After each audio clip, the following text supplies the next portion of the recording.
مشاهدينا الكرام، سعداء بلقائكم في هذا الموعد الرياضي الجديد.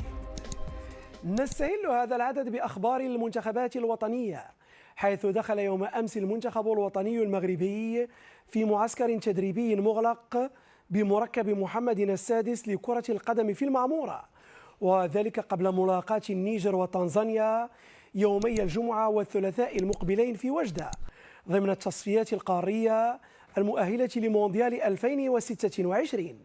باقي التفاصيل مع جيهان جاوري. قبل شد الرحال إلى وجدة، وجهة العناصر الوطنية كان مركز محمد السادس بالمعمورة. تجمع الإعدادي توافد عليه عدد من الأسماء أمس الاثنين، في مقدمتهم الحارسان ياسين بونو والمهدي بن عبيد وإبراهيم دياز وآدم أزن وسفيان رحيمي ونايف أكرد وأمين عدلي وعز الدين أناحي وعبد الصمد الزلزولي في انتظار وصول باقي العناصر.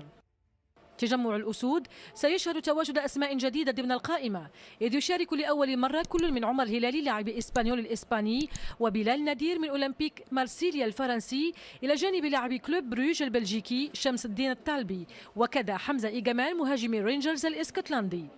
النخبة الوطنية تواجه يوم الجمعة منتخب النيجر على أن تلعب ضد المنتخب التنزاني الثلاثاء المقبل برسم الجولتين الخامسة والسادسة من تصفيات إفريقيا للمونديال.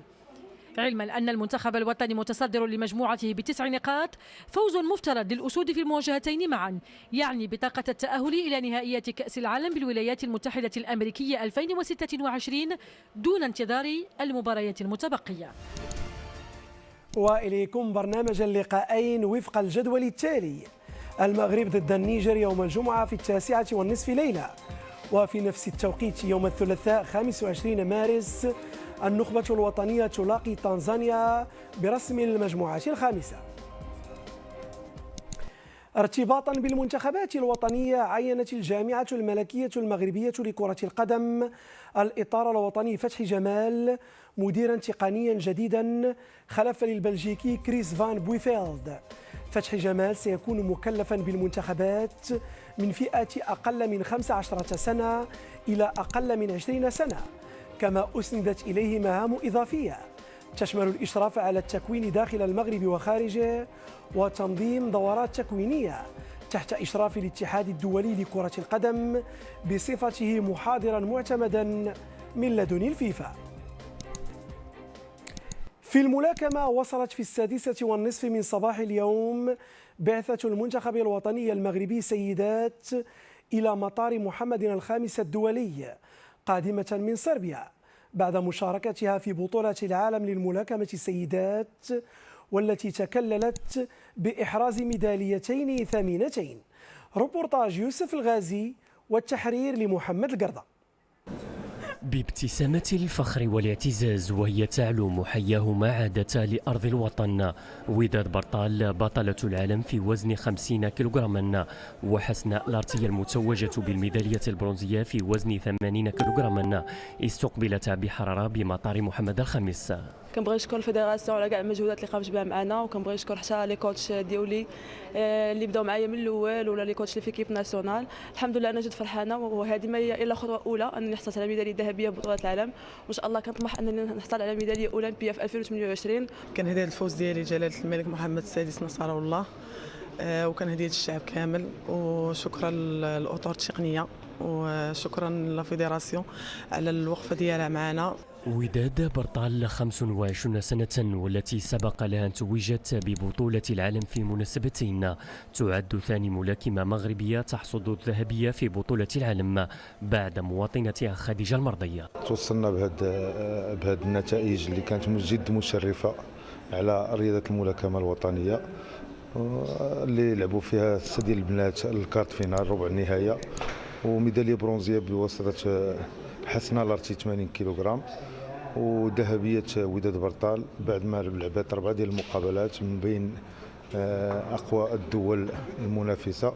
بالأحضان كان الاستقبال صفحة أخرى من صفحات تألق الملاكمة المغربية دونت بصربيا، في انتظار توهجات أخرى للأبطال المغاربة في مختلف المحافل الإقليمية والدولية. ننهي العدد من مدينة طنجة، حيث اختتمت نهاية الأسبوع الجولة الثالثة من البطولة المحلية للصيد الرياضي الشاطئي المنظمة من قبل جمعية طنجيس للصيد الرياضي، وذلك تحت إشراف الجامعة المغربية للصيد البحري الرياضي. روبورتاج فريد غيثو والتحرير لأسماء صلوان. رغم برودة الطقس وهطول الأمطار إلا وأبى هؤلاء المشاركين الحضور والمنافسة في الجولة الثالثة من البطولة المحلية للصيد الرياضي، دورة تبارى فيها بقوة 3 جمعيات من مدينة طنجة. الجولة الثالثة من هذا البطولة ديال هذا المحلية اللي كيشاركوا فيها 3 ديال هذه الجمعيات، بالواقع ديال 60 هذا مشارك. في اطار البطوله اللي كتاهل من البطوله هذا الوطنيه ديال هذه الجامعه. هذه البطوله هي كانت بالقانون ديال الصيد هذا الرحم، يعني كنتبعوا فيه القانون الدولي. جينا اليوم ان شاء الله باش نمارسوا الهوايه ديالنا وفي نفس الوقت نرتاحوا، لان فاش كدوز اسبوع ولا شهر ديال العمل كتبغي ترتاح، وحنا الراحه ديالنا كنلقاوها مع البحر. اذا حنا كنجمعوا بين الراحه وبين الرياضه. تجربة فريدة لمحبي الطبيعة والبحر، تجمع بين الترفيه والمنافسة وتعزز قيم الصبر والمثابرة. في المرحله اللي كنت باقي هاوي كنت كنخرج نصاد صياده حره بحكم الهوايه، انما احنا دابا من الامور مشات الحمد لله في سياق صيد رياضي. دابا كنلتزموا مجموعه القوانين اللي كتفترض علينا نخدموا واحد المجموعه ديال لي زاكسيسوار باش كتخدموا في الصيد الرياضي. وبطبيعه الحال كنا دائما كنجيو نصيدوا كهاوي بالقصبه. بالحق دابا الامور تطورت الحمد لله في الخصوص في مدينه طنجه وفي المغرب كامل. هذه البطولة المحلية التي شارك فيها 30 زوجيا متسابقا استمرت إلى قرب فترة السحور الرمضانية، وفي الختام تم توزيع الجوائز وشواهد الاستحقاق على الفائزين. نهاية الموجز، في أمان الله.